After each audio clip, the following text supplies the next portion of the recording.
பாக்கம் அப்படின்னு வார்த்தை கேள்விப்பட்டிருக்கீங்களா? பாக்கம், காட்டு பாக்கம், தேன் பாக்கம்,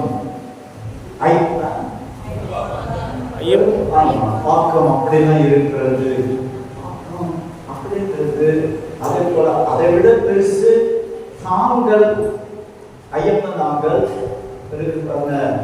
இதுக்கெல்லாம் அர்த்தம் இதுதான், தண்ணியோட தொடர்புடையதுதான் இது. ஏர்முனை நினைவதற்காக இருக்கிறதா ஏரி அப்படின்னா விவசாயத்திற்காக பயன்படுத்துவதற்காக வைக்கப்பட்டது. மக்கள் குடிக்கிறதுக்காக தண்ணீர் வைத்திருக்கிறது ஊரணி என்று சொன்னாங்க. ஊர்ல மக்கள் குடிக்கிறதுக்காக இருப்பது ஊரணி. அங்கெல்லாம் போய் மாடெல்லாம் போய் குளிப்பாட்டக்கூடாது. அந்த காலத்துல இருந்தது, இப்பதான் ஒண்ணு நமக்கு அதெல்லாம் பத்தி தெரியவே தெரியாது. தாங்கள் என்பது நம்ம பெரிய இடம், பெரிய இடம் சம்பரம் பார்ப்போம். அது மாதிரி பெருசா இருக்கிற இடம் தான், அதை சுற்றி இருக்கிற இடம் தான் தாங்கள் என்று சொல்லுவாங்க. நம்ம சகோதரனே சகோதரி, இதுதான் தாங்கள். Praise the Lord, praise the Lord, இயேசுவுக்கே புகழ். சகோதரனே சகோதரியே, அவருடைய வல்லமை எல்லாம் இங்க வச்சிருக்கிறாரு. யாருக்கெல்லாம் இந்த வல்லமை வேணுமோ, நான் இதை வாசிக்க மாட்டேங்க, கையில தூக்குறது கூட வெக்கமா இருக்குதுங்க அப்படின்னு மனசுல வச்சுக்கிட்டு நீங்க எந்த வல்லமையை வச்சுக்கிறீங்க?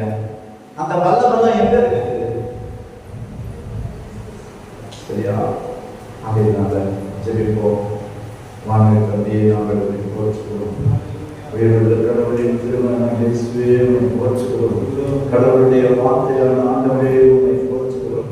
தூய ஆவியால் அபிஷேகம் செய்யப்பட்ட ஆண்டவரே உம்மை போற்றுகிறோம். தூயாவின் வல்லமையினாலே நீ பேசிய வார்த்தை ஒவ்வொன்றும் அபிஷேகமான வார்த்தையாக எங்களுக்கு வெளிப்படுவதற்காக உம்மை போற்றுகிறோம். ஆண்டவரே, நம்மளும் இந்த வார்த்தையை நமக்கு தேட முடியும். ஆண்டவருடைய வார்த்தையை புரிந்து கொள்ளலன்னா அது வழியோடு விழுந்த விதையாக மாறி போகும். ஆண்டவரே, நாங்கள் அதை புரிந்து கொள்ள சக்தியை தாங்க, புரிந்து கொள்ள தேவனுக்கு முன்னால் அமர்ந்து நாங்கள் ஜெபிக்க விசுவாசத்தை தூண்டி எழுப்புங்க. ஆண்டவரே, நாங்கள் விசுவாசத்துல வளர்றதுக்கு உமது வார்த்தைகளுக்கு உதவியாக இருப்பதாக. யார்கள் செல்வம் நிறைவா வாழ்ந்தரும் வார்த்தைகள் உம்மிடத்தானே உள்ளன என்று சொன்னார்களே. ஆண்டவரே, ஆண்டவருடைய வார்த்தையை கேட்பதால் தானே விசுவாசம் வளர்ந்து என்று ரோமர்கள் திருமணத்தில் வாசிக்கிறோம். எங்கள் விசுவாசத்தை பலப்படுத்துவார்களே, வந்திருக்கிற ஒவ்வொருவரை பலப்படுத்தும். உமது வார்த்தை மகிமை அடையட்டும் ஆண்டவரே. எங்கள் வாழ்க்கை வழியா உமது வார்த்தை மகிமை பெறணும் ஆண்டவரே. நீர் மகிமை பெறணும் ஆண்டவரே.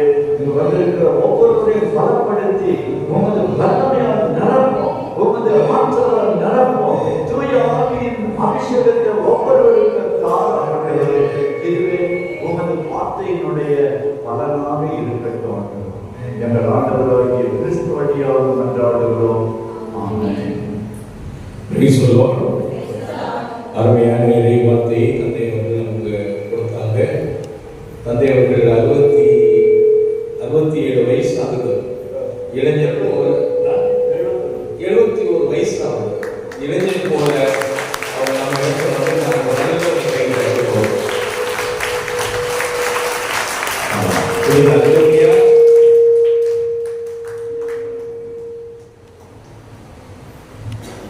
புனித அந்தோனியார்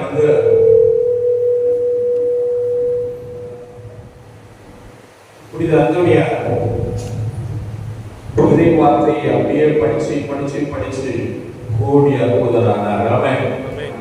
நம்மள அந்தோனியார் மாதிரி வரணும். ஸ்மித் விகில்ஸ்வர்த் என்று சொல்லக்கூடிய ஒரு மனிதர் 300 முறை இறை வார்த்தையை படிச்சிருக்காரு. 100 முறை முழங்கால் படிட்டு படிச்சிருக்காரு. 23 பேரை உயிரோடு எழுப்பியிருக்காரு. நல்ல ஒரு கை தட்டுவோங்க.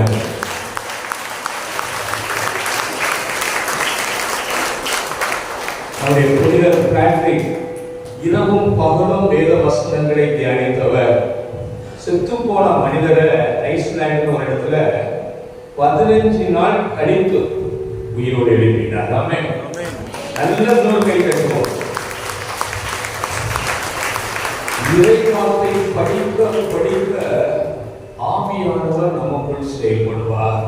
அதை அடுத்தான் ரொம்ப ரத்தின சுருக்கமா இறைவார்த்தை நமக்கு தீபம், இறைவார்த்தை நமக்கு ஆற்றல், இறைவார்த்தை வல்லமை, இறைவார்த்தை தான் நமக்கு விளக்கு, இறைவார்த்தையை பற்றி ரொம்ப அருமையா எடுத்து சொன்னாங்க. ஆமென். தந்தை அவர்களுக்கு நன்றி சொல்லி எங்களை ஊக்கப்படுத்துகிற தந்தை மிக அன்பானவங்க. எங்களை அதாவது அவங்க இருக்கிறதுனால எங்களுக்கு உற்சாகம் வைக்கிறது. இன்னும் ஒரு முறை கைதட்டி நன்றி சொல்லுவோம். இப்பொழுது டீ பிரேக்கு, டீ குடிச்சிட்டு 15 நிமிஷத்துக்குள்ள வந்துடணும். 15 minutes பிரேக். சரியா? சீக்கிரமா வந்துடுங்க. God bless.